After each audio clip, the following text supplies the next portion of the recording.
Numbers 29 presents a detailed calendar of offerings for various festivals. Each festival had its specific set of sacrifices, carefully prescribed.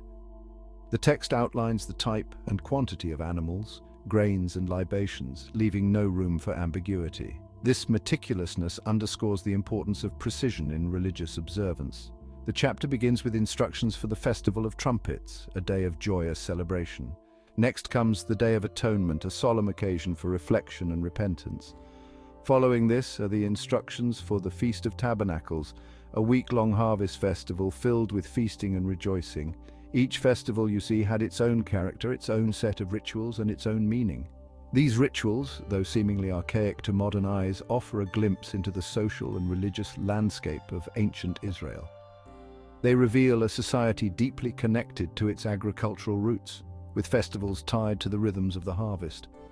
They also highlight the central role of ritual in maintaining communal harmony and reinforcing religious beliefs. The offerings detailed in Numbers 29 fall into three main categories: burnt offerings, grain offerings, and drink offerings. Each served a distinct purpose, each playing a specific role in the complex symphony of ritual.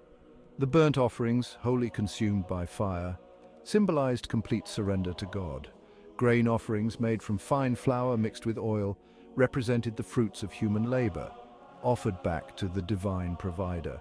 Drink offerings, consisting of wine poured onto the altar, symbolized joy and festivity, an outpouring of thanks to the Almighty.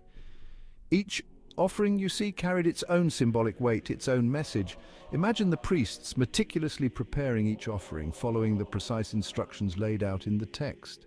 Their actions were not mere rote repetition, but a tangible expression of faith, a physical embodiment of their belief.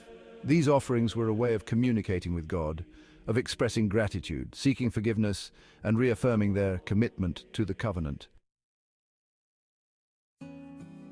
Animal sacrifice, a central element of many ancient religions, features prominently in Numbers 29. Bulls, rams, lambs, and goats were offered, their blood sprinkled on the altar, their flesh burned as a pleasing aroma to God. This act, though seemingly brutal to modern sensibilities, held profound religious significance. The sacrifice, you see, was not about appeasing a wrathful deity, rather it represented a substitutionary atonement, the animal's life offered in place of the sinner's. It was a symbolic act of repentance, acknowledging wrongdoing and seeking reconciliation with God. The blood, symbolizing life, served as a powerful reminder of the cost of sin and the need for atonement. Imagine the solemn atmosphere as the animal was led to the altar, the priest reciting prayers, the community observing in reverent silence. It was a moment of profound religious significance, a tangible representation of their relationship with the divine. The act of sacrifice, though seemingly archaic, served as a powerful reminder of their dependence on God and their need for His forgiveness. The rituals described in Numbers 29 are not merely a set of instructions. They are a symbolic language, a way of communicating with the divine. Each element, from the type of offering to the manner of its preparation, carried deep meaning, conveying specific messages to God. The repetition of sacrifices, day after day, festival after festival, reinforced these messages, etching them onto the hearts of the people.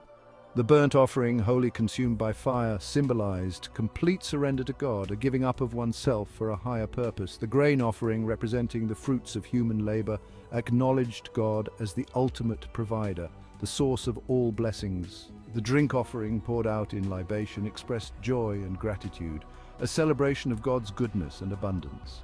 These symbolic acts, though seemingly strange to modern eyes, served as a powerful means of connecting with the divine.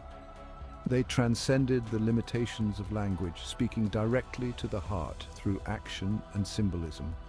They allowed the Israelites to express their faith, their hopes, and their fears in a tangible and meaningful way. Priests, custodians of sacred rituals, played a central role in ancient Israel's religious life. They were intermediaries between God and the people, ensuring offerings were made precisely as instructed. Their meticulousness highlighted the importance of accuracy in religious observance, with every detail carrying significance. Priests were spiritual leaders, guiding the people in their religious duties. They were keepers of sacred knowledge, interpreters of God's will, and mediators between the divine and human. Their role was crucial in maintaining the sanctity and efficacy of rituals.